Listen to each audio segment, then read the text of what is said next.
నమస్తే welcome to prime time debate. ప్రభుత్వం వచ్చి ఏడాది పూర్తయిన సందర్భంగా సుపరిపాలనలో తొలి అడుగు పేరుతో ప్రజల్లోకి వెళ్లాలని నిర్ణయించింది. అందులో భాగంగా ఇంటింటికి మంచి ప్రభుత్వం అంటూ కూటమి ప్రభుత్వ నాయకులందరూ కూడా ఈరోజు ప్రజల్లోకి వెళుతున్నారు. మరి ప్రజలకు ఉన్నటువంటి అవసరాలు, సంక్షేమ పథకాల తీరు గురించి అడిగి తెలుసుకుంటున్నారు. ఇక ప్రజల నుంచి కూడా మంచి స్పందనే వస్తున్నట్టు కనిపిస్తోంది. ఇదిలా ఉంటే మరి వైసీపీ ఏమో రీకాలింగ్ చంద్రబాబుస్ మేనిఫెస్టో అని ఒక పిలుపునిచ్చింది.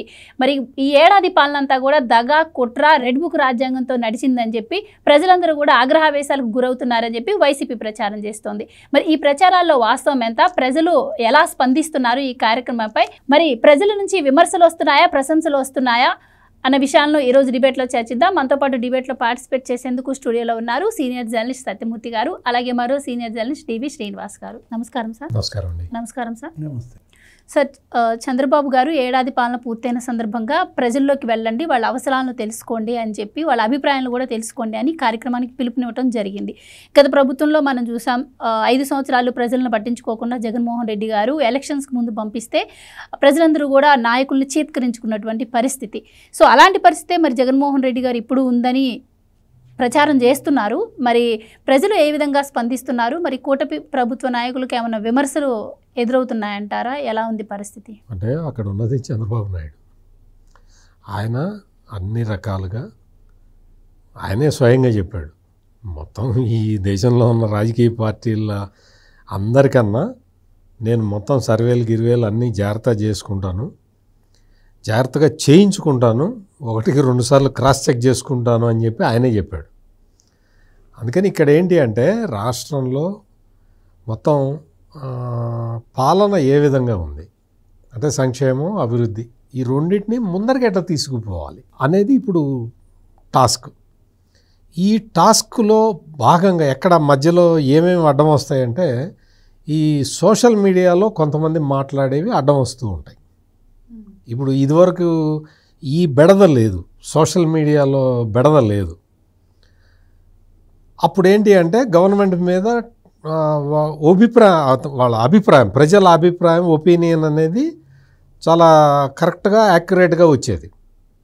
ఇప్పుడు ఏంటంటే ఈ సోషల్ మీడియా ఇన్వేషన్ తోటి వీళ్ళు వచ్చేసరికి ఏమవుతున్నదంటే ఆ సోషల్ మీడియాలో వచ్చే ప్రచారం చూసి కొంతమంది అపోహపడుతూ ఉన్నారు. ఇది జరుగుతూ ఉన్నది.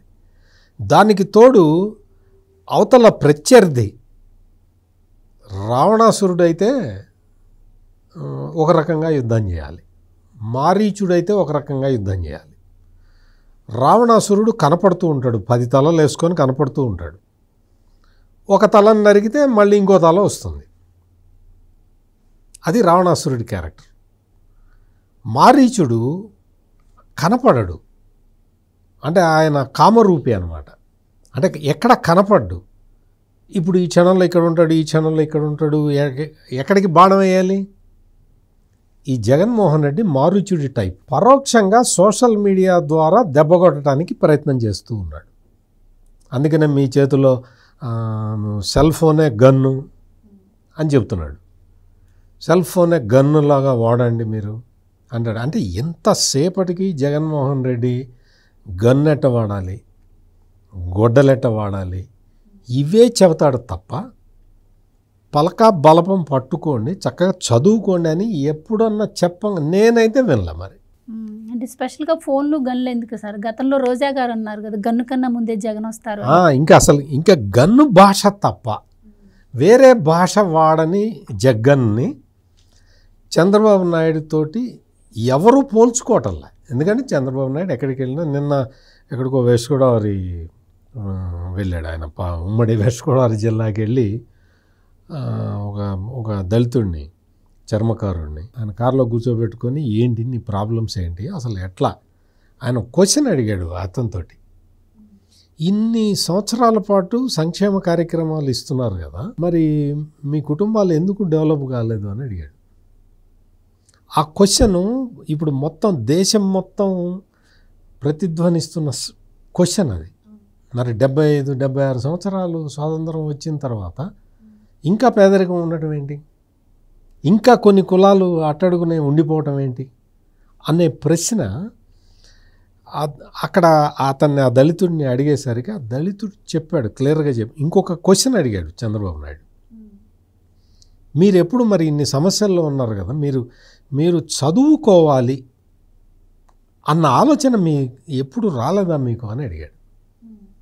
అంటే ఒక పాలకుడు ప్రజలన్నీ ఎట్లా, అంటే వాళ్ళ దగ్గర నుంచి ఎట్లా క్వశ్చన్లు వేసి ఏ విధంగా సమాధానాలు రాబట్టి తద్వారా ఆయా వర్గాలను ఎట్లా ప్రభావితం చేస్తాడు అనే దానికి నిన్న జరిగిన సంఘటన ఒక ఎగ్జాంపుల్ అన్నమాట.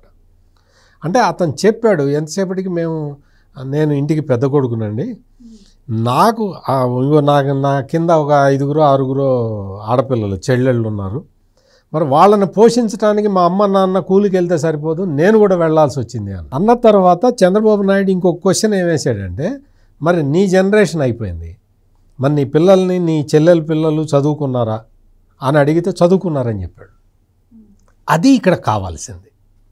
అంటే ఇవన్నీ ఎందుకు చెప్తున్నానంటే, ఒక జగన్మోహన్ రెడ్డి ఏమో ఒకవైపు నుంచి నేరస్తులతో మీటింగులు పెట్టుకొని, వాళ్ళు అంత క్రిమినల్ గ్యాంగ్ తోటి మీటింగులు పెట్టుకొని ఆయన చేస్తున్నాడు.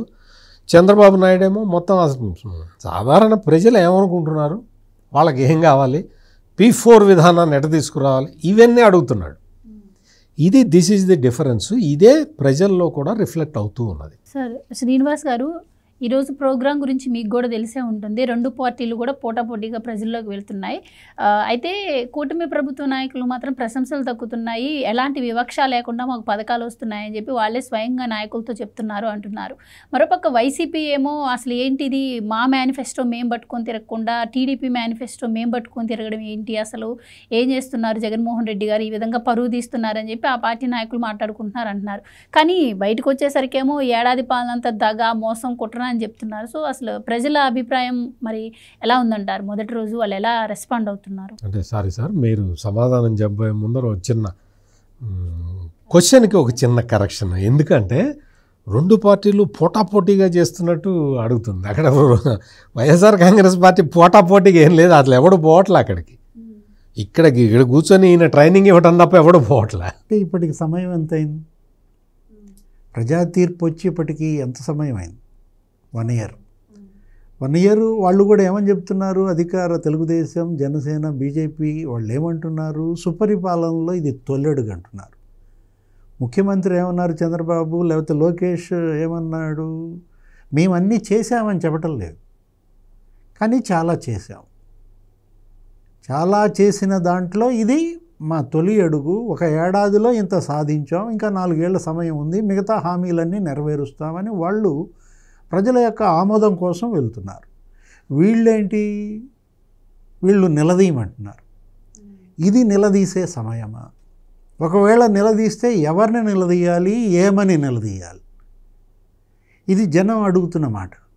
జగన్మోహన్ రెడ్డిని, ఆయన పార్టీ నాయకుల్ని ఏమని నిలదీయాలి? మేము నువ్వు మూసేసిన అన్నా క్యాంటీన్లు ఎందుకు తెరిచావు అని నిలదీయాలా? నువ్వు 250 రూపాయలు పెన్షన్ ఇస్తే చంద్రబాబు 1000 రూపాయలు ఎందుకు ఇచ్చాడు పెన్షన్ అని నిలదీయాలా? ఇప్పుడు అమరావతిని నువ్వు 3 ముక్కలు చేసి భవనాలన్నీ పాడు పెడితే నిన్ను నిలదీయాలా? మళ్ళా ఆ పనులు ముమ్మరం చేసిన చంద్రబాబు నిలదీయాలా? పోలవరాన్ని నువ్వు ముంచేశావు, పోలవరం పనులు ఆయన ముమ్మరంగా చేపడుతున్నాడు. కేంద్రం ఇవాళ 12,500 కోట్లు పోలవరం పనులకే ఇచ్చిన దాంట్లో కేంద్రాన్ని నిలదీయాలా? ఎవరిని నిలదీయాలి? మంచి చేసిన వాళ్ళని నిలదీయమని పిలిపించేవాడు ఏమనాలి అతన్ని? విశాఖ స్టీల్ ప్లాంట్ నువ్వేం చేశావు? 1200 రోజులు వాళ్ళు ఆందోళన చేస్తుంటే కనీసం పట్టించుకోవాలి. 3 ఫర్నేసులు మూతపడ్డాయి. ఇప్పుడు 3 ఫర్నేసులు ఇవాళ 98% ఇవాళ బ్రహ్మాండంగా పనులు జరుగుతున్నాయి, స్టీల్ ఉత్పత్తి అవుతోంది, కార్మికులకు పని వస్తోంది. కేంద్రం 13,500 కోట్లు ఇచ్చినందుకు నిలదీయాలా? ఎక్కడ నిలదీయాలి? ఏమని నిలదీయాలి? నువ్వు అమ్మఒడి అని చెప్పి నువ్వేం చేశావు? 5,000 కోట్లు ఇచ్చావు, ఒక 2 ఏళ్ళు ఎగ్గొట్టావు. వాళ్ళు అమ్మఒడి అని 10,000 కోట్లు ఇస్తున్నారు, పైపెచ్చు నువ్వు ఒకళ్ళకే ఇస్తానన్నావు, ఇచ్చావు. వాళ్ళు ఎంతమంది పిల్లలు ఉంటే అంతమందికి ఇస్తున్నారు. నిలదీయమంటావా? నిలదీస్తే ఎవరిని నిలదీయాలి? జగన్మోహన్ రెడ్డిని నిలదీయాలి. చంద్రబాబు 1000 రూపాయలు పెన్షన్ ఇచ్చాడు, నువ్వు 250 ఎందుకు ఇచ్చావు అని నిలదీయాలి. లోకేష్ ఇవాళ 10,000 కోట్లు తల్లికి వందనం ఇస్తున్నాడు, 2 పిల్లలుంటే 2కి ఇస్తున్నాడు, 3 ఉంటే 3కి ఇస్తున్నాడు, నువ్వెందుకు ఇవ్వలేదు జగన్ అని నిన్ను నిలదీయాలి. ఇప్పుడు జగన్మోహన్ రెడ్డి ఆయన పార్టీ నాయకుల్ని ఇళ్ల మీదకి ఎందుకు పంపిస్తున్నాడు? నిలదీయించుకోవడానిక? అంటే సార్ ఇవ్వని సంక్షేమ పథకాల గురించి తీసి పక్కన పెడితే అడిగినా పర్వాలేదు, ఇంకా 2 మిగిలిపోయింది. ఒకటి నిరుద్యోగ భృతి, ఆడబిడ్డ నిధి, ఆ 2 మిగిలిపోయినాయి. దాని గురించి కూడా ఈరోజు చంద్రబాబు గారు ఒక ప్రకటన చేసినట్టున్నారు. అయితే ఇచ్చిన వాటి గురించి కూడా వాళ్ళు విమర్శిస్తున్నారు సార్. ఈ గ్యాస్ అని చెప్పి దీపం పథకం అని ఒకటే సిలిండర్ ఇచ్చి సరిపెట్టుకున్నారు. ఈ 15,000 ఇస్తామని చెప్పి 13 ఇచ్చి అవి కూడా తూతు మంత్రంకి ఇచ్చారు, ఆ లబ్ధిదారులందరికీ అందలేదు అని చెప్పి ప్రచారం చేస్తున్నారు. అసలు జగన్మోహన్ రెడ్డి గారి హయాంలో మరి ఆయన ఇచ్చిన హామీలు నెరవేర్చడానికి ఎంత టైం పట్టిందంటారు? అసలు జనానికి నిలదీయమని ఒకటి చెప్పాలా? నువ్వు చెబితే నిలదీస్తారా? జనం ఏంటి మీ చేతుల్లో? వాళ్ళు ఏమన్నా పావులా? జనానికి వాళ్ళంతటా వాళ్ళు ఏం చేయాలో వాళ్ళకి తెలుసు. ఎవరిని నిలదీయాలో, ఎప్పుడు నిలదీయాలో వాళ్ళకి తెలుసు అన్నమాట. ఏది, వాళ్ళు చాలా ఓర్పు, సహనం ఎక్కువ. ఇవ్వాల్సినంత టైం జగన్మోహన్ రెడ్డికి ఇచ్చారు. 5 ఏళ్ళు ఇచ్చినా నీ వల్ల కాలేదు. తర్వాత నువ్వేం చేసావు? గడప గడపకు వైసీపీ అన్నావు, నిన్ను నిలదీశారు. మామూలుగా నిలదీయాల, వెంటబడి తరిమారు. తరిమితే పారిపోయారు మీరంతా కూడా. ఇళ్ళకు వచ్చిన వాళ్ళను తరిమి కొట్టారు. అసలు మీరు ఇళ్ళకు వస్తున్నారని తెలిసి అప్పుడు ఇళ్ళన్నీ మూసేశారు, తలుపులు వేసేశారు, తాళాలు వేసుకుని వెళ్ళిపోయారు, గ్రామాలు ఖాళీ చేశారు. గడప గడపకి వైసీపీ వస్తుందని చెప్పి ఇళ్ల మీద పసుపు జెండాలు ఎగరేశారు. అప్పట్లో జరిగిన ఆ భాగవతం ఒకసారి గుర్తు చేసుకుంటే ఇప్పుడు వీళ్ళు వెళ్తున్నారు, ఎలా రిసీవ్ చేసుకుంటున్నారు? ఇప్పుడు మార్నింగ్ నుంచి మనం చూస్తున్నాం తెలుగుదేశం ఎమ్మెల్యేలు, ఎంపీలు, అసలు ముఖ్యమంత్రే కుప్పంలో వాళ్ళ ఇంటింటికి వెళ్తున్నాడు. ఏ విధంగా ఉంది రిసీవ్ ప్రజల నుంచి? స్పందన స్పష్టంగా కనపడుతుంది. ఎందుకంటే మంచిని ఎప్పుడు స్వాగతిస్తారు, హర్షిస్తారు, చెడుని మాత్రం తరిమి కొడతారు. అది జగన్మోహన్ రెడ్డి తెలియక మరి ఆయన ఏదైనా ఈ మధ్య ఏంటి, జగన్మోహన్ రెడ్డి మిస్ఫైర్ అవుతున్నాయి. ప్రతిదీ, ప్రతి ఆందోళన, ప్రతి అతని పిలుపు ఇవాళ బూమ్రాంగ్ అవుతున్నటువంటి పరిస్థితులు. ఇది మరొక తప్పటడు. ఇంకోటి ఏంటంటే, జగన్మోహన్ రెడ్డి అధికారంలో ఉన్నప్పుడు ఫస్ట్ ఏం ప్రోగ్రాం తీసుకున్నాడంటే, గడప గడపకి వైసీపీ అని ప్రోగ్రాం తీసుకున్నాడు. గడప గడపకి వైసీపీ అనే ప్రోగ్రామ్ని అనౌన్స్ కూడా చేశాడు, అందరూ గుర్తు తెచ్చుకోవాలి. చేసిన తర్వాత అప్పుడు వీళ్ళందరూ సలహా ఇచ్చారు, గడప గడపకి వైసీపీ అంటే తరిమి తరిమి కొడతారండి, ప్రజలందరూ చాలా ఆగ్రహంగా ఉన్నారు అంటే మరి ఏం చేయాలి అని అడిగాడు జగన్మోహన్ రెడ్డి. ఏం చేయాలి అంటే, అట్లా కాదండి, గడప గడపకి మన ప్రభుత్వం అని దీన్ని మారుద్దామండి. అట్లా మారిస్తే ఏమవుతుంది అంటే, పోలీసులు కొంచెం సహాయం వస్తారు మాకు, ప్రజలు తరిమి కొడితే కొంచెం పోలీసులు మమ్మల్ని కాపాడతారు, ఆఫీసర్లు కూడా పక్కన ఉంటారు కాబట్టి ఏదన్నా క్వశ్చన్ వస్తే ఆఫీసర్ని ముందరేసి నువ్వు సమాధానం చెప్పాయా అని చెప్పి ఆఫీసర్ని బలిపశువుని చేద్దాము అని ఆ ప్లాన్ని గడప గడపకి మన ప్రభుత్వం అని మార్చాడు. కావాలంటే మీరు చూసుకోండి. గడప గడపకి గడప గడపకి వైసీపీ అని ఫస్ట్ ప్రోగ్రాం అది. దాన్ని మార్చి గడప గడపకి మన ప్రభుత్వం అని పెట్టిన కారణం ఏంటంటే, పోలీసులు సహాయం చేయాలని, పోలీసులు కాపలాక రావాలి, అధికారులు సహాయం చేయాలి, ఏదైనా బ్లేమ్ వస్తే ఆఫీసర్ల మీదకు పోతుందని జగన్మోహన్ రెడ్డి చేశాడు. ఈ రోజున తెలుగుదేశం పార్టీ మొత్తం ఇది పార్టీ కార్యక్రమంలాగానే టేకప్ చేసింది. ఎక్కడ గవర్నమెంట్ ఆఫీసర్లు వాళ్ళు ఎవరు ఇన్వాల్వ్ కారు ఇందులో. వాళ్ళే వెళ్తారు, అమ్మ మీ ప్రభుత్వం ఎట్లా ఉంది, మీకు సంక్షేమ పథకాలు వస్తున్నాయా, రావట్లేదా, ఇంకా ఏం కావాలి అని అడుగుతారు. ఆ ఫీడ్బ్యాక్ తీసుకుంటారు, వాళ్ళకి ఎష్యూరెన్స్ ఇస్తారు, ఆ ఫీడ్బ్యాక్ ప్రభుత్వానికి వస్తుంది, అందరి ఆశల్ని తీరుస్తారు. ఇది ప్రాసెస్. ఈ ప్రాసెస్ జరిగే క్రమంలో మీరు నిలదీయండి అంటే నువ్వో నిలదీస్తారు. నువ్వు పోతే ఎక్కడికక్కడ ఎందుక రౌడీలతోటి మీటింగులు పెడుతున్నావు అని నిలదీస్తారు. అయితే సార్, ఇప్పుడు ప్రజల్లోకి వీళ్ళు వెళుతున్నారు, కానీ చాలామంది ఎమ్మెల్యేలపై కొన్ని ఆరోపణలు ఉన్నాయి. ఈ ఏదైతే ఈ మద్యానికి సంబంధించినటువంటి టెండర్లు వేసినప్పుడు ఈ పచ్చ గోండాలు షాపుల్ని కైవసం చేసుకున్నారని కావచ్చు, ఇసుక దోపిడీలో కావచ్చు, ముఖ్యంగా కొంతమంది పైన స్కామ్లు వస్తున్నాయి. ఇలా చాలామంది ఎమ్మెల్యేలు ఉన్నారు, వాళ్ళందరికీ వ్యతిరేకత వ్యక్తం అవుతుంది అని చెప్పి అంటున్నారు. దీంట్లో నిజమెంత ఉందంటారు? ఇది నేను ముందరే చెప్పాను. ఇది సోషల్ మీడియా కాలంలో జగన్మోహన్ రెడ్డి తన సోషల్ మీడియా సైన్యం ద్వారా మొత్తం తప్పుడు సమాచారాన్ని స్ప్రెడ్ చేస్తూ ఉన్నాడు అన్ని రకాలుగా. ఈ మద్యం విధానాన్ని, జగన్మోహన్ రెడ్డి దోచుకున్న విధానాన్ని చూసిన తర్వాత కూటమి ప్రభుత్వం ఏర్పాటు కాగానే మద్యం విధానాన్ని సమూలంగా మార్చింది, పాత విధానాన్ని తీసుకొచ్చింది. వ్యాపారులందరూ వాళ్ళు లాటరీ వాళ్ళు ధరావత్తు కడితే దాన్ని లాటరీ తీసి ఎవరికి లాటరీ వస్తే వాళ్ళకి కేటాయించారు. ఆ షాపులు తీసుకున్నారు, వాళ్ళు షాపులు తీసుకొని నడుపుకుంటూ ఉన్నారు. ఏ బ్రాండ్కి డిమాండ్ ఉంటే ఆ బ్రాండ్ని తెప్పించుకుంటున్నారు, ఆ బ్రాండ్ని అమ్ముతున్నారు, కన్జ్యూమర్ ఆ బ్రాండ్ని తాగుతున్నాడు. ఇక్కడ ఏంటి ప్రాబ్లం వల్ల ఏంటి అంటే ఈ బైరెడ్డి సిద్ధార్థ రెడ్డి లాంటి వ్యక్తి నిన్న మీటింగ్లో ఇలా యూత్ మీటింగ్ అని కొంతమంది ఈ రౌడీ ఎలిమెంట్స్ తోటి జగన్మోహన్ రెడ్డి మీటింగ్ పెట్టాడు.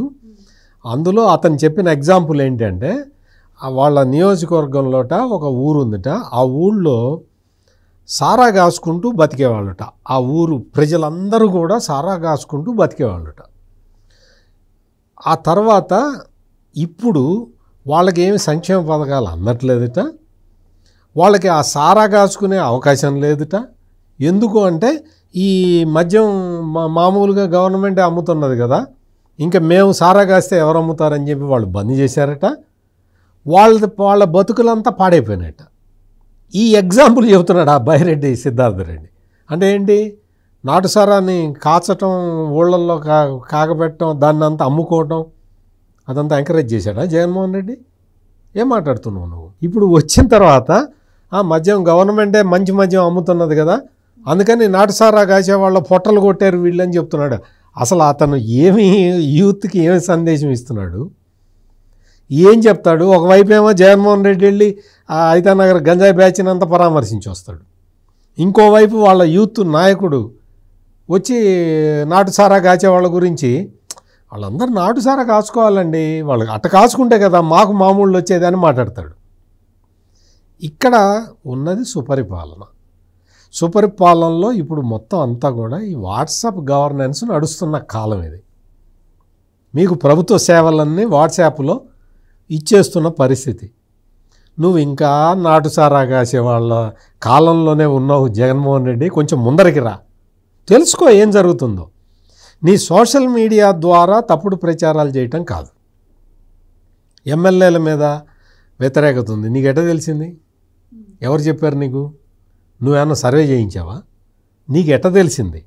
ఎమ్మెల్యేల మీద వ్యతిరేకత ఉన్నదా, లేకపోతే మంత్రుల మీద వ్యతిరేకత ఉందా? స్వయంగా చంద్రబాబు గారు, లోకేష్ గారే చెప్పారు కదా, వాళ్ళ ఎమ్మెల్యేల మీద ఆరోపణలు వస్తున్నాయని చెప్పి ఆయన వార్నింగ్ చేస్తున్నారు. వాళ్ళు చెప్పింది ఏంటి అంటే బాధ్యతగా ఉండాలి, ప్రజలతోటి 24 గంటలు ఉండాలి, మీరు కాన్స్టిట్యున్సీ వదిలిపెట్టి బయటికి రాకూడదు, ప్రజల ఆశలు తీర్చాలి, మన బాధ్యత అది అని వాళ్ళు చెప్తున్నారు.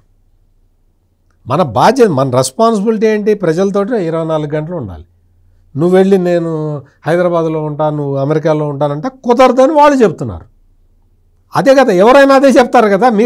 మీరైనా అదే చెప్తారు, నేనైనా అదే చెప్తా. ఎమ్మెల్యే అంటే అక్కడ ఉండాలా, బయటికి పోకూడదని చెప్తాం. దానికి ఏంటి సమస్య ఏముంది అందులో? ఇక్కడ ఏంటి అంటే ప్రభుత్వం మీద కూటమి ప్రభుత్వం ఏర్పడ్డ 14వ రోజునే మొత్తం రాష్ట్రంలో శాంతి భద్రతలకి విఘాతం కలిగింది అని చెప్పిన వ్యక్తి జగన్మోహన్ రెడ్డి. అందుకని జగన్మోహన్ రెడ్డి అబద్ధాలని ఆసరాగా చేసుకొని కూటమి ప్రభుత్వాన్ని బదనాం చేయాలన్న ఉద్దేశంలో పోతూ ఉన్నాడు. నువ్వు మూసేసిన అన్నా క్యాంటీన్లని తెరిచారా లేదా?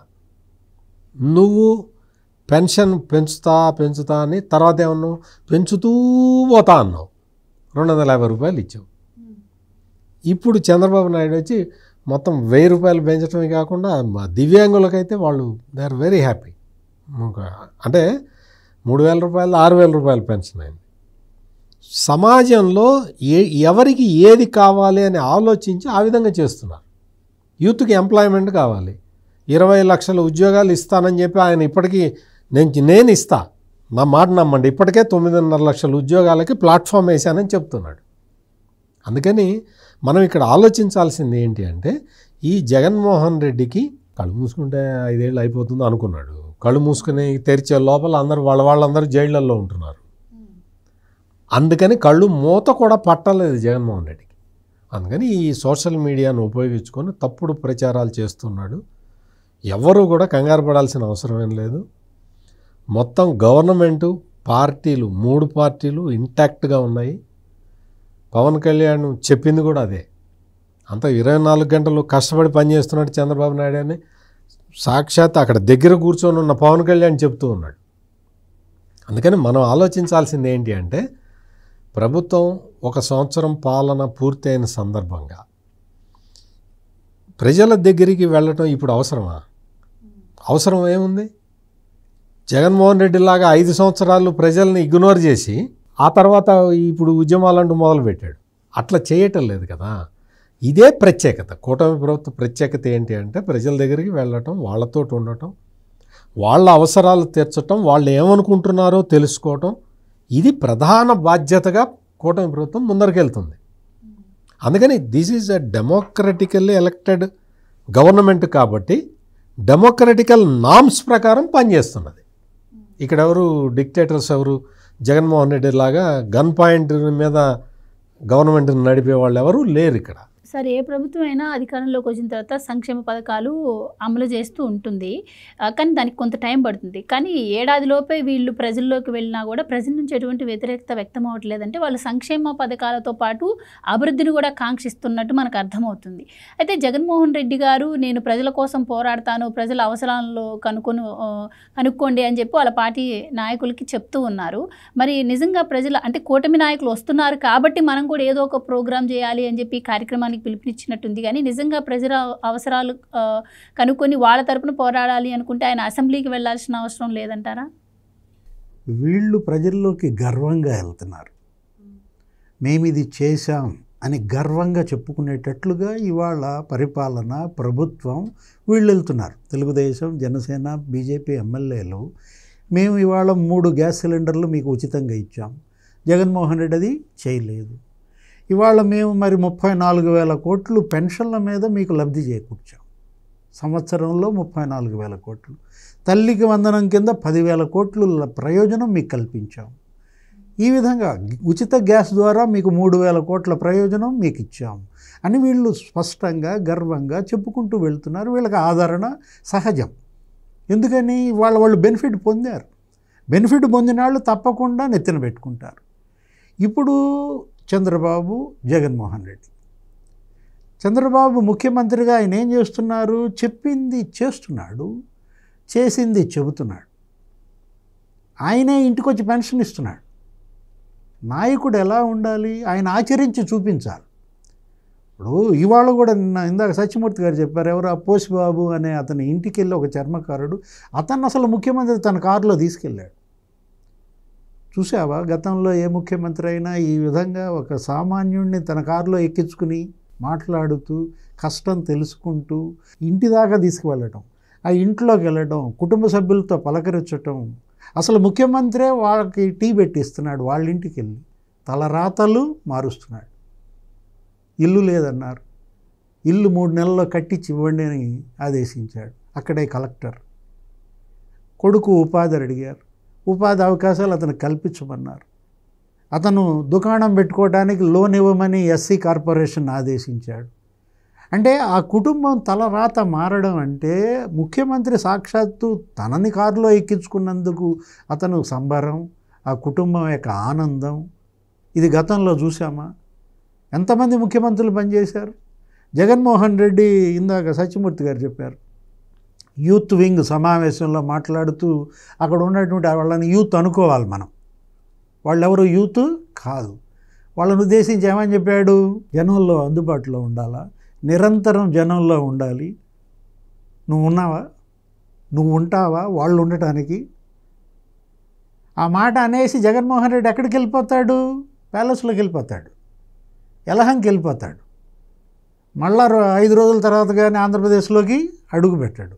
కానీ వీళ్ళని మాత్రం జనంలో ఉండమని చెబుతాడు. ఉంటారు వాళ్ళు? నాయకుడు ఆచరించి చూపిస్తే కార్యకర్త పాటిస్తాడు, మిగతా వాళ్ళంతా ఆయన బాటలో నడుస్తారు.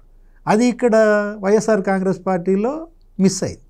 అందుకే ఆ పార్టీ జనంలో మిస్ అయింది. అయితే గతంలో జగన్మోహన్ రెడ్డి గారు అధికారంలో ఉన్నప్పుడు కూడా అంతే కదా సార్. పవన్ కళ్యాణ్ గారు కానీ వీళ్ళు ఎవరు కూడా ఆంధ్రప్రదేశ్లో ఉండేవాళ్ళు కాదు, విడిదిలాగా వచ్చిపోతూ ఉంటారు. వీళ్ళ ఇక్కడ సొంత ఇల్లు కూడా లేదు ఇక్కడ పోటీ చేసేది అని చెప్పి జగన్ గారు అన్నారు. మరి ఇప్పుడు కూడా ఆయన అధికారంలో లేరు కాబట్టి ప్రజలు ఆయన అవసరం ఉన్నప్పుడు వచ్చి మాట్లాడేసి వెళ్తారు. ఏం అవసరం ఉన్నప్పుడు అంటే ముఖ్యమంత్రిగా ఆయనకు అవసరం ఉన్నప్పుడా, ప్రజలకు అవసరం ఉన్నప్పుడా? ముఖ్యమంత్రిగా జనానికి అందుబాటులో లేవు. ఇప్పుడు ప్రతిపక్షంలోనూ జనానికి అందుబాటులో లేవు. అదేమంటే ఏమంటాడు, ప్రతిపక్షంలో మనం నాయకుడిగా ఎదగాలి, ఎదిగే అవకాశం ఎక్కువగా ఉంది, మీరు ఎదగండి, మిమ్మల్ని నేను నిలబెడతానంటాడు. అసలు నమ్మే పరిస్థితి ఎందుకు కోల్పోయారు వాళ్ళు? జగన్ ఏది చెప్పినా జనం ఎందుకు నమ్మట్లేదంటే అదే అతని సమస్య. ప్రస్తుతం జగన్కు ఉన్నటువంటి ప్రధాన సమస్య నమ్మకం, విశ్వాసం. ఒకసారి అది పోతే రాదు. నమ్మకం అనేది ఎప్పుడు నువ్వు నమ్ముతావు ఎవరినైనా కానీ, అతని మీద నమ్మకం ఉంటే. ఒకసారి నమ్మకం పోయిందంటే అతన్ని నమ్మం అన్నమాట. ఇప్పుడు జగన్మోహన్ రెడ్డి ముఖ్యమంత్రిగా కేంద్రం నుంచి నిధులు ఎంత రాబట్టాడు, ఇప్పుడు వీళ్ళు 1 ఇయర్లో ఎంత రాబట్టారు? ప్రధాని మోడీ 3 సార్లు ఆంధ్రప్రదేశ్కి వచ్చినందుకు నిలదీయాలా? 3 లక్షల కోట్లతో ఇక్కడ భూమి పూజలు, శంకుస్థాపనలు, పనులు ప్రారంభించినందుకు నిలదీయాలా? ఎన్టీపీసీ 1,50,000 కోట్లతో ఎందుకు అక్కడ విశాఖలో పెడుతున్నావు మోడీ అని నిలదీయమంటాడు. 63 లక్షల కోట్లతో అమరావతిలో పనులెందుకు శంకుస్థాపన చేశావు మోడీ అని నిలదీయాలా? ఎవరిని నిలదీయాలి, ఏమని నిలదీయాలి? ఇవాళ జనం అడుగుతున్నారు ఎవరిని? జగన్మోహన్ రెడ్డిని. నిన్ను నిలదీయాలి. నిన్ను ఒక్క ఛాన్స్ అని నీకు ఇస్తే రాష్ట్రాన్ని నాశనం చేశామని నిన్ను నిలదీస్తారు. ఇప్పటికీ ఓడిపోయినా కూడా నిలదీతలు ఎవరికి? జగన్మోహన్ రెడ్డికి అనమాట. జగన్మోహన్ రెడ్డి గారికి నిలదీతలు ఎక్కడ ఉన్నాయి సార్? నేను విలువలు విశ్వసనీయతతో ఎన్ని కష్టాలు వచ్చినా రాజకీయం చేశాను, చంద్రబాబు గారు ఇచ్చిన మోసపూరిత హామీల వల్లే ఆ పార్టీ గెలిచింది తప్ప నాకు ఇప్పుడు కూడా 40% ఓటు బ్యాంక్ ఉంది, నాకు వస్తున్నటువంటి ఆదరణే అందుకు ఉదాహరణ అని ఆయన చెప్తున్నారు. లేదు, కరెక్టే, చాలా బాగా చెప్పాడు. వైసీపీలో యాడిస్టిక్ ఏముంటుంది అంటే 20 కేసులకు పైన ఉన్న వాళ్ళందరూ సీనియర్ లీడర్లు. క్రిమినల్ కేసులు 20 కన్నా ఎక్కువ ఉంటే సీనియర్ లీడర్, 20 కన్నా తక్కువ ఉంటే అప్కమింగ్ లీడర్. వీడు కూడా మర్డర్లు, దారి దోపిడీలు, లేకపోతే గంజాయి స్మగ్లింగ్లు చేసి వీడు కూడా 20 కేసులకి మించితే వీడు అభివృద్ధి చెందినట్టు జగన్మోహన్ రెడ్డి దృష్టిలో పడతాడు. ఇప్పుడు జరుగుతున్నది అది.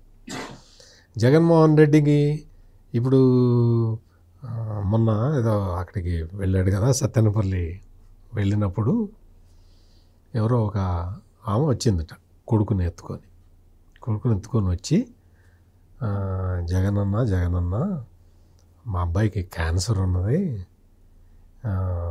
కొంచెం ఏదన్నా ఆర్థిక సహాయం చేయన్నా, నేను మా పిల్లాడికి వైద్యం చేయించుకుంటాను అన్నది. మీరు ఆ పొజిషన్లో ఉంటే ఏం సమాధానం చెప్తారు? చేస్తారా? సహాయం చేస్తారా? ఏదో కొంత మీకు తోచినంత సహాయం చేస్తారు. నా దగ్గరకో డివిఎస్ గారి దగ్గరకో వచ్చారు అనుకోండి, మేము డబ్బులు ఇవ్వలేకపోతే, అయ్యా మేము జర్నలిస్టులం కాబట్టి వాళ్ళ దగ్గరికి, గవర్నమెంట్ దగ్గరికి వెళ్ళి, అయ్యా ఇట్లా ఎవరో కామ వచ్చింది, ఏదన్నా గవర్నమెంట్ నుంచి CMRF నుంచో ఏదన్నా ఇప్పించండి అని మేము అడుగుతాం. అంతేనా? జగన్మోహన్ రెడ్డి ఏం చెప్పాడు తెలుసా? ఇప్పుడు ఉన్నది మన గవర్నమెంట్ కాదమ్మా, మన గవర్నమెంట్ రావడానికి ఇంకొక 4 ఏళ్ళు పడుతుంది, ఈ 4 ఏళ్ల పాటు నేనేం చెయ్యలేనమ్మా, మన గవర్నమెంట్ వచ్చిన తర్వాత కనపడమ్మా అని చెప్పాడు ఆ అమ్మాయితోటి. వీళ్ళు అడగండి, వీళ్ళు అడగాలి. అంటే 1,00,000 కోట్లు కొట్టేసావే ప్రజల డబ్బులు. ఈ మద్యం వ్యాపారంలో 3,000 కోట్ల రూపాయలు కొట్టేసావే. అక్కడ నీ ఇంటి పక్కన పెద్ద బిల్డింగ్లో అందులో మొత్తం అన్ని సంచులు కట్టలు గోను సంచుల్లో పెడితే చెవిరెడ్డి భాస్కర్ రెడ్డి వచ్చి కట్ట రోజుకొక బ్యాగ్ తీసుకొని పోయాడే. అన్ని డబ్బులు నీ దగ్గర పెట్టుకొని అట్టపెట్టాలి. అట్టపెట్టాడు, గోనె సంచులు నోట్ల కట్టలు అట్టపెట్టెలు అక్కడ పెట్టావే, ఒక కట్ట తీసి ఆమెకి ఇవ్వడానికి ఏమైంది? అట్టపెట్టే చెవిరెడ్డి భాస్కర్ రెడ్డికి ఇస్తావు, అందులో ఒక కట్ట తీసి దోచుకుందాగా, కష్టపడి సంపాదించిందా, తీసి ఇచ్చి అమ్మ చేయించమ్మా, నీ పిల్లాడికి వైద్యం చేయించుకో అని చెప్పాలి కదా. ఇప్పుడు ఏం చేయలేనమ్మా, నేను మన గవర్నమెంట్ కాదు కదా ఉంది, 4 ఏళ్ళు. మిస్టర్ జగన్, నువ్వు ఎమ్మెల్యేవి, పులివెందుల ఎమ్మెల్యేవి కదా, నువ్వు ఆమె దగ్గర నుంచి రిప్రజెంటేషన్ తీసుకొని నువ్వు అయ్యా ముఖ్యమంత్రి గారు ఈమెకు హెల్ప్ చేయండి అని రాసి ఒక లెటర్ రాసి పంపిస్తే గవర్నమెంట్ వాళ్ళకి సీఎంఆర్ఎఫ్ ఇస్తుంది. జగన్మోహన్ రెడ్డి, నువ్వు పేదవాళ్ళందరూ సర్వనాశనం అయిపోవాలని కోరుకునే వ్యక్తివి కాబట్టి ఈ పని కూడా చేయాల. నువ్వు from Pulivendula MLA to chief minister of Andhra Pradesh, అయ్యా నాకు ఇట్లా ఒక వినతి పత్రం వచ్చింది, ఈమెకి కొడుక్కి ఏదో ఇది ఉందిట, ప్రాణాపాయ స్థితి ఉన్నది, ప్రభుత్వం ఆదుకోవాలి అని రాసి లెటర్ రాసి పంపించు. నీకు రిప్లై రాకపోతే నేను ఇప్పిస్తా, నువ్వు రాసి పంపించు. అది కూడా 10 లక్షలు వచ్చేస్తాయి, ఆటోమేటిక్గా డబ్బులు వస్తాయి. కానీ అలా ఇప్పించడం నీకు ఇష్టం లేదు. నీకు పేదవాళ్ళని నీకు అట్లా కనీసం వాళ్ళకి డబ్బులు ఆర్థిక సహాయం చేయిద్దామన్న ఆలోచన కూడా నీకు రాదు, నువ్వు చెయ్యవు, నీ సొంత డబ్బులు ఇవ్వవు, గవర్నమెంట్ తోటి ఇప్పించే అవకాశం ఉన్నా. అంటే ఆయన ఓడిపోయాడు కదా సార్, మరి ఆవిడ జగన్ గారికి ఓటు వేసిందో లేదో ఆయనకి తెలియదు కదా, ఆయన ఎలా ఇప్పిస్తారనుకుంటాను. ఇప్పుడు ఈ రోజున అదే నన్ను వన్న విలువలు, అది ఇప్పుడు అదే నన్ను వన్న విశ్వసనీయత. ఇందాక క్వశ్చన్కి ఇదే విలువలు, విశ్వసనీయత. పేదవాళ్ళకి సహాయం చేయడం చేత కాదు, పేదవాళ్ళకి సహాయం చేయాలన్న మనసు నీకు లేదు, పేదవాళ్ళు పేదవాళ్ళుగానే ఉండాలి అనేది నీ అభిప్రాయం. నువ్వు అట్లాగే చేస్తున్నావు, నువ్వు అట్లాగే ప్రవర్తిస్తున్నావు. ఈ రోజుకి నువ్వు రౌడీలను ఎంకరేజ్ చేసుకుంటూ తిరుగుతున్నావు, పేదవాళ్ళని తొక్కేస్తున్నావు, నీ టైర్ల కింద పడి పేదవాళ్ళు చచ్చిపోతూనే ఉన్నారు ఇంకా ఇప్పటికీ. నువ్వు చేయాల్సింది ఏంటో తెలుసుకో, నువ్వు చేయాల్సిన కార్యక్రమం ఏంటి, నువ్వు చేస్తున్నది ఏంటి. నువ్వు రౌడీలను ఎంటేసుకొని తిరిగినంత మాత్రాన నీకు ప్రజల ఆదరాభిమానంలో ఉన్నట్టు కాదు, గుర్తుపెట్టుకో. అది ఇక్కడ కూటమి ప్రభుత్వంలో సీఎంఆర్ఎఫ్ఏ ఒక్కొక్క విడతలో మొన్న అయితే 1300 కోట్లు రిలీజ్ చేశారు. మొదటి సంవత్సరం ఒక ఏడాదిలో 1300 నుంచి 1400 కోట్ల రూపాయలు సీఎంఆర్ఎఫ్ నుంచి రిలీజ్ చేశారు ముఖ్యమంత్రి సహాయ నిధికి. అంటే జగన్ చేసిన దానికి డబల్ అసలు సీఎంఆర్ఎఫ్ అంతా వాళ్లే దోచుకు తిన్నారు కదా. ఇక్కడ ప్రజలకి ఇచ్చేశారు, చెక్కులు అట్లా ఇచ్చేశారు. వాళ్ళ వైద్య అవసరాల కోసం కూటమి ప్రభుత్వం అటువంటి ప్రయత్నాలు చేస్తున్నది. నువ్వు చేయాల్సింది ఏంటో నీకే తెలియదు. నీ డబ్బులు కట్టలు, నోట్ల కట్టలు, అట్టపెట్టెల్లో నోట్ల కట్టలు, గోనె సంచుల్లో నోట్ల కట్టలు ఏం చేసుకుంటావు జగన్? కనీసం ఇది ఒక కట్టన ఆమెకి ఇచ్చి ఉండాల్సింది. ఇప్పటికైనా ఆలస్యం కాదు, ఇప్పటికైనా ఆమె ఎవరో కనుక్కొని ఇచ్చేసిరాపు. సార్ మరి టీడీపీ నాయకులు వెళ్తే ప్రజల నుంచి మంచి స్పందన వస్తుందని మీరు ఇందాక ఒక మాట అన్నారు. మరి వైసీపీ నాయకులు కూడా ప్రజల్లోకి వెళుతున్నారా ఈ రోజు నుంచి? ప్రజలు మరి దీనిపై ఎలా స్పందిస్తున్నారు? జగన్మోహన్ రెడ్డి వెళ్తున్నాడా? ఆయన వెళ్ళడు. ఆయన వెళ్ళకుండా వాళ్ళని వెళ్ళమంటాడు. నాయకుడా? అతని నాయకుడిగా ఆ పార్టీ ఎందుకు పెట్టుకుంటుందో నాకైతే అర్థం కావట్లేదు. నాయకుడు అనేవాడు అతను ముందు అడుగేయాలి, అతన్ని అనుసరించమని పిలుపు ఇవ్వాలి. ఇప్పటికీ 4-5 ఆందోళనలకు పిలిపించాడు, ఒక్క ఆందోళనలో పాల్గొన్నాడా? కరెంటు పోర్ అన్నాడు, యువత పోర్ అన్నాడు, రైతు పోర్ అన్నాడు. అతను పిలిపిస్తాడు, మీరు ధర్నా చేయండి అంటాడు, అతను ఎలహంకి వెళ్ళిపోతాడు. 2027 నుంచి చేస్తాట, అప్పటి వరకు ఆయన ఏసీ హాల్లో ఉంటాడు, మీరు తిరగండి అంటున్నాడు. పాదయాత్ర అప్పటి నుంచి వస్తాట. జిల్లాల పర్యటనలు అన్నాడు, ఇంతవరకు సంవత్సరమైనా ఒక్క జిల్లాలో పర్యటించలేదు. ఇంకా ఏమంటున్నాడు, మళ్ళీ ఇవాళ జిల్లా పర్యటనలు చేస్తా, ఆ తర్వాత పాదయాత్ర చేస్తా అని చెప్తున్నాడు. అంటే జగన్మోహన్ రెడ్డి ఇవాళ వాళ్ళను వాడుకుంటున్నాడు. యూజ్ అండ్ త్రో, వాడుకుని వదిలేయటంలో అతను మించినాడు లేడు. తల్లిని వాడుకున్నాడు, తీసేశాడు. గౌరవాధ్యక్షుడిగా తీసేయడం కాదు, అసలు ఆమె మీద కేసు వేశాడు. చెల్లెల్ని వాడుకున్నాడు, మరి చెల్లిని అబ్బాయిని ఆమె ఆస్తులు తిన్నాడు. ఇప్పుడు ఏంటి, ఇప్పుడు పార్టీని వాడుకుంటున్నాడు, పార్టీని గాల్లో పెట్టాడు. జగన్మోహన్ రెడ్డి విలువలు ఏంటాయా అంటే బెట్టింగుల్లో అప్పుల పాలై ఆత్మహత్య చేసుకున్నాడు విగ్రహం పెట్టే అంత విలువలు ఎవరికుంటాయి చెప్పు. లేకపోతే ఒక దళితుడిని మర్డర్ చేసిన వాడిని కారు పక్కన కూర్చోబెట్టుకొని ఎన్నికల ప్రచారం చేసే అంత విలువ, బాబాయ్ హంతకుల్ని రక్షించే అంత విలువలు ఎవరికుంటాయి. సొంత బాబాయిని కిరాతకంగా చంపిన వాళ్ళని రక్షిస్తున్నాడు అని ఎవరన్నారు? నీ చెల్లెళ్ళు తిడుతున్నారు నిన్ను. ఇప్పుడు విలువలు విశ్వసనీయత అంటే జగన్కున్న విశ్వసనీయత ఎటువంటిదో తెలుసా? తెనాల్లో గంజాయి మాఫియా కుటుంబాలను పరామర్శించే అంత విశ్వసనీయత. ఇలాంటి విలువలు విశ్వసనీయత మరి జనం కోరుకుంటారా? ఆ పార్టీని కోరుకుంటారా? ఆ నాయకుడిని కోరుకుంటారా? ప్రజలే వాళ్ళు డిసైడ్ చేసుకుంటారు. నిన్న మీటింగ్లో కూర్చొని నేను ఈ పార్టీని మొదలుపెట్టినప్పుడు ఎవ్వరూ లేరు, నేను వెనక్కి తిరిగి చూస్తే మా అమ్మ, ఇప్పుడు వెనక్కి తిరిగి చూడు మీ అమ్మ కూడా లేదు అక్కడ, ఇప్పుడు వెనక్కి తిరిగి చూడు అమ్మని తరిమేశాడు. వెనక్కి తిరిగి చూస్తే నేను మా అమ్మ, ఇప్పుడు అమ్మ ఉందా జగన్? అమ్మ ఎక్కడికి పోయింది, ఎందుకు పోయింది? ఆలోచించుకో నువ్వు, అది ఆలోచించుకోవాల్సిన విషయం. అది విలువలు విశ్వసనీయత. చంద్రబాబు ప్రభుత్వాన్ని కూలగొట్టడానికి చంద్రబాబు మద్దతు ఇచ్చాడు అని చెప్పాడు వాళ్ళతో. వాళ్ళకి ఏమర్థమైందో వాళ్ళు చప్పట్లు కొట్టారు. అంటే వినట్లేదని అర్థం, అంటే వాళ్ళు వినట్లేదని అర్థం. చంద్రబాబు ప్రభుత్వంపై ఈయన అవిశ్వాస తీర్మానం పెట్టి, చంద్రబాబు అవిశ్వాస తీర్మానం పెట్టాట. అసలు చంద్రబాబు ప్రభుత్వం ఉందా?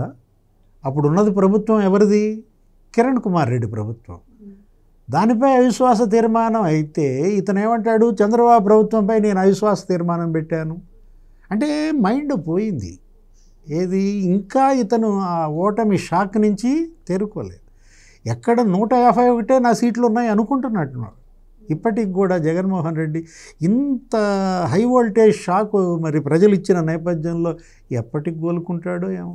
జగన్మోహన్ రెడ్డికి కిరణ్ కుమార్ రెడ్డి మాజీ ముఖ్యమంత్రి, ఉమ్మడి ఆంధ్రప్రదేశ్ మాజీ ముఖ్యమంత్రి కిరణ్ కుమార్ రెడ్డి అంటే అసలు భయం, వణుకు. ఎందుకు అంటే రోసయ్యని ముఖ్యమంత్రిగా ఎట్లయినా సరే ఏదో ఒక విధంగా చేసి కేసీఆర్తో కలిసి తెలంగాణ ఉద్యమాన్ని బాగా రెచ్చగొడితే, కేసీఆర్ని వాడుకొని తెలంగాణ ఉద్యమాన్ని రెచ్చగొట్టి రోసయ్యని దిగిపోయేలాగా చేస్తే తను ముఖ్యమంత్రి కావచ్చు అని ప్లాన్ చేశాడు. కానీ కాంగ్రెస్ పార్టీ ఏం చేసిందంటే జగన్ని ముఖ్యమంత్రిని చేయకుండా పక్కన పడేసి కిరణ్ కుమార్ రెడ్డిని తీసి ముఖ్యమంత్రిని చేసింది. ఆ రోజు నుంచి కిరణ్ కుమార్ రెడ్డి అన్న పేరు వినపడితే ఉలిక్కిపడి నిద్రలో, ఇప్పటికీ నిద్రలో ఉలిక్కిపడి లేస్తున్నాడు జగన్మోహన్ రెడ్డి. కిరణ్ కుమార్ రెడ్డి అంటే అంత భయం. జగన్మోహన్ రెడ్డికి క్లోజ్ ఫ్రెండ్ ఒక ఆయన ఉంటాడు, ఓవైసీ అని, హైదరాబాద్లో. ఆ ఓవైసీని కొట్టించాడు ఇతను కిరణ్ కుమార్ రెడ్డి. అంటే అంత ఈ ఒక భయం అన్నమాట. కిరణ్ కుమార్ రెడ్డి నన్ను కూడా అట్లా చేస్తాడేమో అని జగన్మోహన్ రెడ్డికి భయం. ఆ భయంతో కిరణ్ కుమార్ రెడ్డి పేరు వెత్తి ఏదో చెబుదామనుకొని తడబడిపోయి ఆ భయంతో చంద్రబాబు ప్రభుత్వం మీద చంద్రబాబు అవిశ్వాస తీర్మానం పెట్టుకొని చంద్రబాబే ఓడించాడని చెప్పుకున్నాడు. అటువంటి పరిస్థితుల్లో అంటే భయం. ఇవన్నీ కిరణ్ కుమార్ రెడ్డిని చూస్తే భయం, చంద్రబాబు నాయుడిని చూస్తే భయం, సొంత కన్న తల్లిని చూస్తే భయం, సొంత చెల్లెల్ని చూస్తే భయం, బాబాయ్ కూతురు సునీతను చూస్తే భయం. నువ్వు ఇప్పుడు ఆఖరికి ఎట్లా వచ్చాడంటే కసిరెడ్డి రాజుని చూస్తే కూడా భయపడుతున్నాడు. ఆ పేరు తలుచుకోవాలంటే భయపడుతున్నాడు. అంటే నీడను చూసి భయపడుతున్నాడు. తన నీడను చూసి భయపడేటటువంటి పరిస్థితుల్లో జగన్మోహన్ రెడ్డి ఉన్నాడు. అంతే సార్, ఏ ప్రభుత్వానికైనా ఒక టైం ఇవ్వాలి. ఒక 4 సంవత్సరాలు అయితే కానీ ఆ ప్రభుత్వ పనితీరు ప్రజల్లోకి వెళ్తుంది. అప్పుడు కొంత వ్యతిరేకత ఏర్పడే అవకాశం కూడా ఉంటుంది. అప్పుడు ప్రజల్లోకి వెళ్ళినా ఒక అర్థం ఉంటుంది. కానీ ఏడాదిలోనే మనం వెళ్ళి ప్రజల్లోకి ఏం మాట్లాడతామని చెప్పి జగన్మోహన్ రెడ్డి గారు తీసుకునే డెసిషన్స్ ఏవి కూడా ఆ పార్టీ నాయకులకి నచ్చట్లేదు అని చెప్పి మాట్లాడుతున్నారు. దీంట్లో నిజం ఎంత ఉందంటారు? అలాగే ఆయన 5 వారాల పాటు ఈ కార్యక్రమానికి పిలుపునిచ్చారు కాబట్టి మరి ఇలా మాట్లాడుకుంటున్నట్టు వాళ్ళు ఈ 5 వారాల్లో అసలు ప్రజల దగ్గరికి వెళ్ళే అవకాశం ఉంటుందంటారా? అసలు అది లేకే కదా గోల. ఇప్పుడు 1 సంవత్సరం కాదు, 4 సంవత్సరాలు కాదు, 40 సంవత్సరాలు ఎదురు చూసినా ఆ పరిస్థితి ఈ కూటమి ప్రభుత్వానికి రాదు. ఎందుకు అంటే ఎంప్లాయ్మెంట్ జనరేషన్ పెద్ద ఎత్తున చేస్తున్నారు, సంక్షేమం భారీ ఎత్తున పోతుంది. 10 సంవత్సరాల కాలంలో రావాల్సిన పెట్టుబడులని 9.5 లక్షల కోట్ల రూపాయల పెట్టుబడులని 1 సంవత్సరంలో తీసుకొచ్చారు. మొత్తం సంక్షేమం, అభివృద్ధి ఇవన్నీ కూడా పక్కడ్బందీగా ముందరికి తీసుకెళ్తున్నారు. అందువల్ల ఈ కూటమి ప్రభుత్వానికి సంబంధించి చంద్రబాబు నాయుడు అన్ని జాగ్రత్తలు తీసుకుంటూనే ఉన్నారు. అందువల్ల ఎటువంటి పరిస్థితుల్లో కూడా జగన్మోహన్ రెడ్డి ఆశించింది జరగదు, జరగటానికి అవకాశం లేదు, జరిగే వీలు కూడా లేదు. అందుకనే జగన్మోహన్ రెడ్డి ఇప్పుడు ఇంకా పాత వాళ్ళని వీళ్ళని పెట్టుకుంటే లాభం లేదు. వాళ్ళని ఎందుకు లాభం లేదు తెలుసా? లాస్ట్ ఎన్నికల్లో వాళ్ళ జేబులు దులిపేశాడు, మొత్తం అందరివి డబ్బులు ఖర్చు పెట్టించేశాడు. మొత్తం వాళ్ళందరూ ఇప్పుడు పాపర్ స్టేజ్లోకి వచ్చి ఉన్నారు. అందరూ లాస్ట్ టైం జగన్మోహన్ రెడ్డిని నమ్ముకొని టికెట్ తెచ్చుకొని పోటీ చేసిన వాళ్ళందరూ పాపర్లు అయిపోయారు. అందుకని కొత్త రౌడీ ఎలిమెంట్లని తయారు చేసుకోవటానికి ఒక మీటింగ్ పెట్టి ప్రయత్నం మొదలుపెట్టాడు. జగన్మోహన్ రెడ్డి పరిస్థితి ఎట్లా ఉంది అంటే, నిన్న ఒక మీటింగ్ పెడితే ఆ మీటింగ్లో జగన్మోహన్ రెడ్డి మీటింగ్ కన్నా ముందర జగన్మోహన్ రెడ్డి ఒక రూములోకి ఎంటర్ అయితే అందరూ లేచి నిలబడి దండం పెట్టాలి, లేకపోతే ఆయన ఆత్మ శాంతించదు. ఆయన ఒప్పుకోడు అట్లా. అందరూ దండం పెట్టారు. బొత్స సత్యనారాయణ ఇతనికి మన కర్మేట కాలిందని చెప్పి బొత్స సత్యనారాయణ దండం కూడా పెట్టలే జగన్మోహన్ రెడ్డికి. అది జగన్మోహన్ రెడ్డి విలువలు, విశ్వసనీయత.